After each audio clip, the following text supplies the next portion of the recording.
Hey there, thanks for joining me. I always say it's good to see you, but as I said before, I imagine that I can see you through my camera. It's kind of a thing that enables me to present to a live audience. I do present to live audiences. I present to small groups. I smell. I've had a shower this morning. I present to company groups, all kinds of different groups, and of course, I present to individuals as well sometimes. So, so I'm used to that, but I like the live audience because live is cool. I love to interact, the interaction it provides, and all of those things. So if you're interested, if you need some support at work, if you need some support with some groups at work, drop me a message. We can connect. It doesn't cost anything to connect. It doesn't cost anything to talk. Let's do it. Anyway, that's not why I'm here today, but I just thought I'd share that little bit of information with you. What I'm here to talk about today is managing chronic stress. And why would I be talking about that? A lot of people talk about stress management, managing chronic stress, blah, blah, blah, blah. Lots of related stuff. So why am I doing that? I'm doing that because it's coming up a lot in my world right now. It's coming up with my clients. It's coming up at home. It's coming up, or it seems to be coming up all around me. And there are some things that we can do that enable us to manage stressful situations or to manage the stress we feel within. So let's not waste any time. Let's talk about it. And remember, as always, if you've got a question, if you've got a comment, if you have a feeling that doesn't seem to be addressed through what I'm talking about, no problem. Drop me a message, let me know. Keep it confidential, send a direct message. If you're happy to go public, great. Go public in the comments. So there are some simple, fairly simple daily practices that we can put into our lives to help us to manage stress.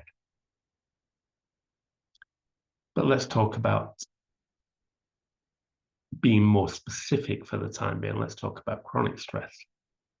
Quite often, we all feel kind of short bursts of stress. And we might feel these before, for example, a big deadline or an important event like an interview. But on the other side of the coin, this thing called chronic stress sticks around. It sticks with us. It doesn't seem to go away. It can weigh us down day after day after day, and it can leave us feeling constantly overwhelmed. Not cool, right? And did you know that 77% of people, approximately 77% of people experience physical symptoms caused by stress. And we often ignore the signs, things like tension headaches, fatigue, digestive issues, even. And we often assume that these things are just a part of life. Maybe we ate something we shouldn't have eaten, blah, blah, blah. There's lots of things that we think. But quite often, chronic stress can take a serious toll on our health. And that's both mentally and physically. It's been linked to things like heart disease, high blood pressure, anxiety, depression. Yet there is good news. And the good news is there are, as I said at the beginning of this, there's some simple things we can do each day to reduce the stress. It doesn't require hours at a gym or drastic mega lifestyle changes. So I'm going to share a few techniques that can help manage stress effectively. And let's kind of do it by going through the day. So let's start the day with a routine, with a positive morning routine. When we wake up, many people immediately think of the long to-do list ahead. We might not be able to get to sleep even the night before because we're thinking about this long to-do list. And that sets a stressful tone for the night or for the beginning of the day. It can even go on for the entire day as well. So what if instead we begin the day with a simple calming morning routine? We'll come on to the end of the day in a bit. So a few minutes of stretching, deep breathing, or even gratitude journaling can change your mindset. I've talked about gratitude journaling before, and why I've talked about it is because it's powerful. By focusing on what we're thankful for, we shift our attention away from stress and toward positivity.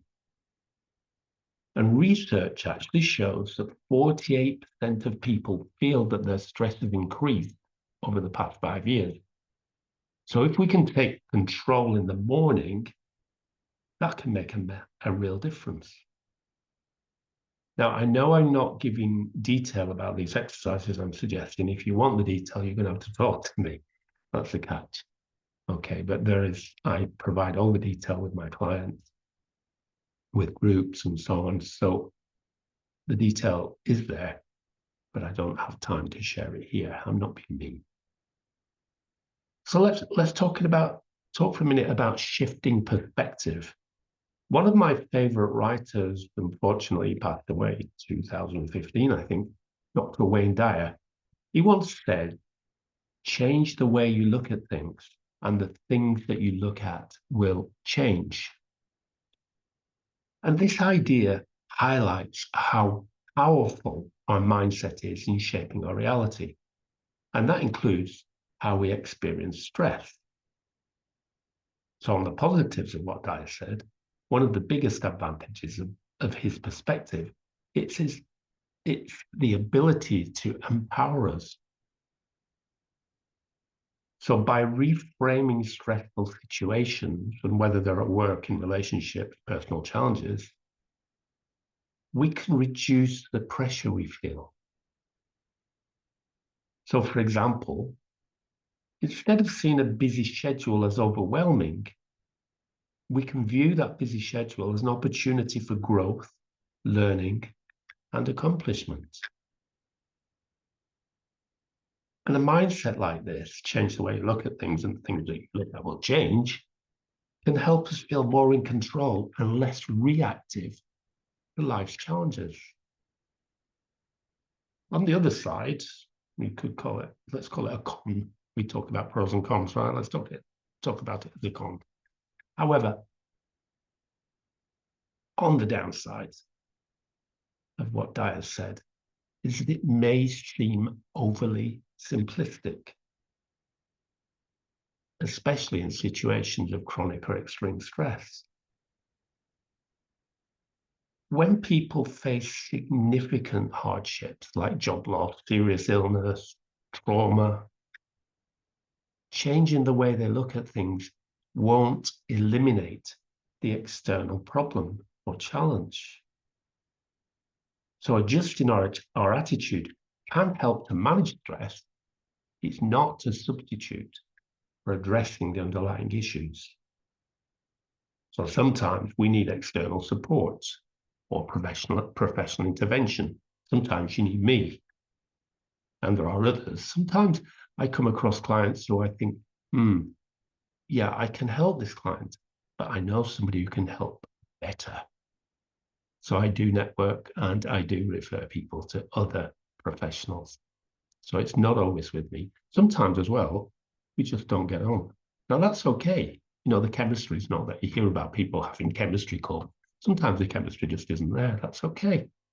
There are other people with whom they've got the chemistry and they can be working together positively and move forward.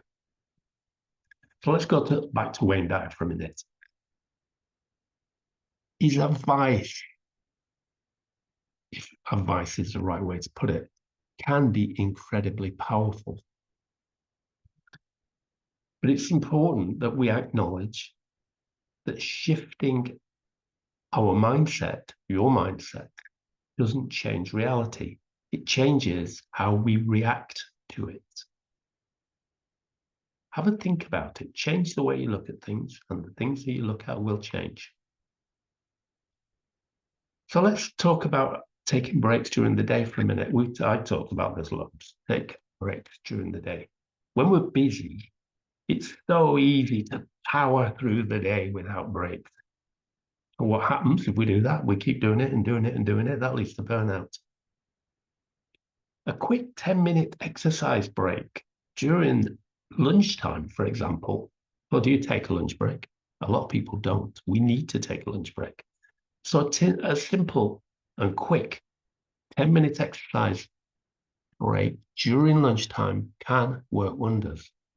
So you might do really simple activities like jumping jack, shaking your hands and your feet and your knees and all that stuff, and moving your head around, just jumping around, using some energy, exploding out through the stress. We can do things like planks, shoulder stretching. Just roll your shoulders like this. They can help to release tension and boost focus.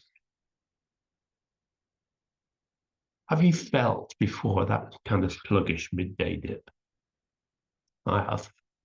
I remember when I worked for British Aerospace long ago, after lunch, I'd be like, oh, I just need a nap now.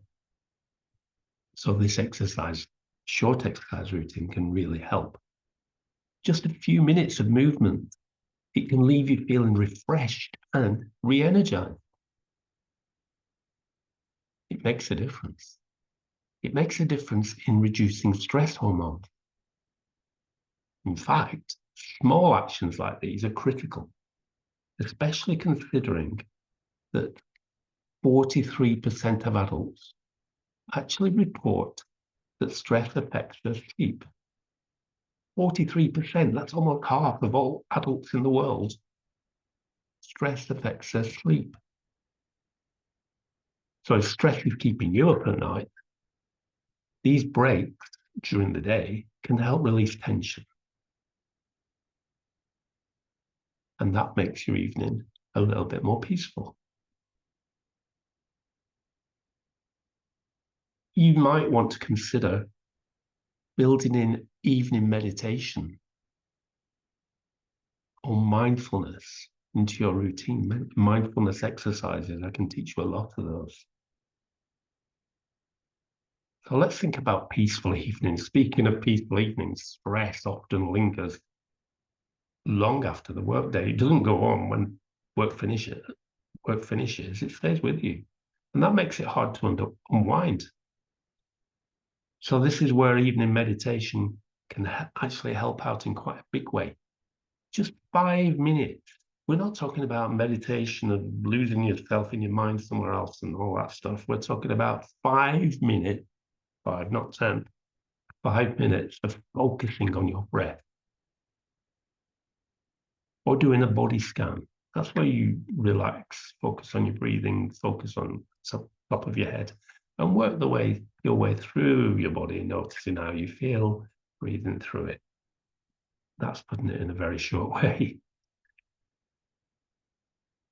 As I said as well, there's mindfulness exercises that can also help. They help release the day's stress.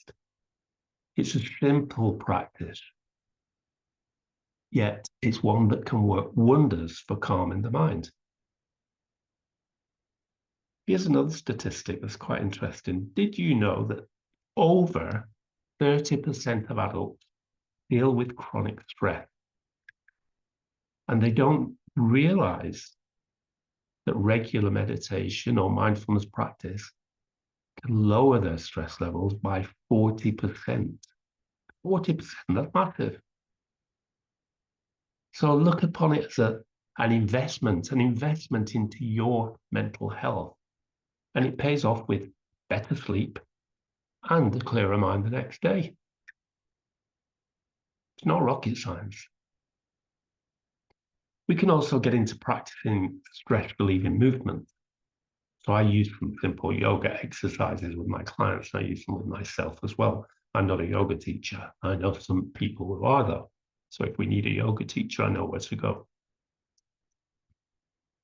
So yoga is, at least in my opinion, it's quite a calm set of exercises. It's made up of a lot of calm exercises, but it's also quite active as well. So calmly active. Don't know. But yoga is another excellent way to help manage stress. It's not just about flexibility. Yoga is good for flexibility. It's about creating balance, balance both physically and mentally. So a few simple yoga poses at the end of the day and at the beginning or the middle as well, if you like, they can relieve muscle tension and help you to feel more grounded. And that doesn't matter whether it's a child's pose, a cat-cow, what else is there? A forward fold. I can't remember them all. I told you I'm not a yoga teacher. These movements allow you to stretch out the areas where stress is stored. And that helps bring focus back to your body. Yoga can help to lower stress levels, according to research, by up to about 40%. And that's a big deal. It's a big deal when you consider that many people suffer from chronic tension without realizing how much it affects their body. Now, here's another thought. And again, I'm not going to apologize for repeating myself because sometimes we need to do that. Do you get outside and embrace nature?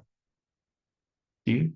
I don't mean go hug a tree, although you can do that if that's something that feels good for you. But do you go outside in nature? I was outside in nature yesterday with my partner and our young grandson, and we went for quite a tough walk. Well, it was down a steep hill through a forest. It was rocky, a lot of limestone in the area. And then we had to come back the same way because there's some forestry work going on, so we had to repeat the route, which meant quite a big climb. But you know what? All three of us felt great at the end of it, and very positive. It's probably one of the most simple ways to reduce stress. Answer that. It doesn't cost anything to spend time in nature. And yet it's one of the simplest ways to reduce stress. You can go for a walk in a park, walk by a river, by a canal, or just sitting outside in the fresh air. Nature has an amazing calming effect on our nervous system. That sounds crazy, doesn't it? Nature calms our nervous system. It's true, though. Research does show that 20 minutes in nature can reduce cortisol levels by 15%. And that helps us to feel more relaxed and clear-headed. It's a very easy, accessible way to recharge and manage stress. And the impact is usually pretty much immediate. What's not to like about that? Chronic stress often controls people's lives. But the good news is, chronic stress doesn't have to control our lives. If we can incorporate simple, effective practices like a morning routine, midday breaks, evening meditation, or a walk, wander, sit in nature, we can reduce the grip of stress on our health and well-being. So I encourage you, try one of these strategies today. Give it a go. If I didn't give you enough detail, ask me for more detail. I will provide. And remember, as Wayne Dyer said, change the way you look at things and the things that you look at will change. Shifting our perspective is powerful. But yet, we've got to realize that it's also important to take practical steps to care for both our minds and our bodies. So if you need support, if you've got a question, if you'd like to make a comment, use any means available to get in touch with me. And as always, I will never fail to respond as quickly as humanly possible. Now, I can never find the button for switching my recording. Found it. Have a great day. Have a brilliant week. Wherever you are, I hope everything is well. Take care.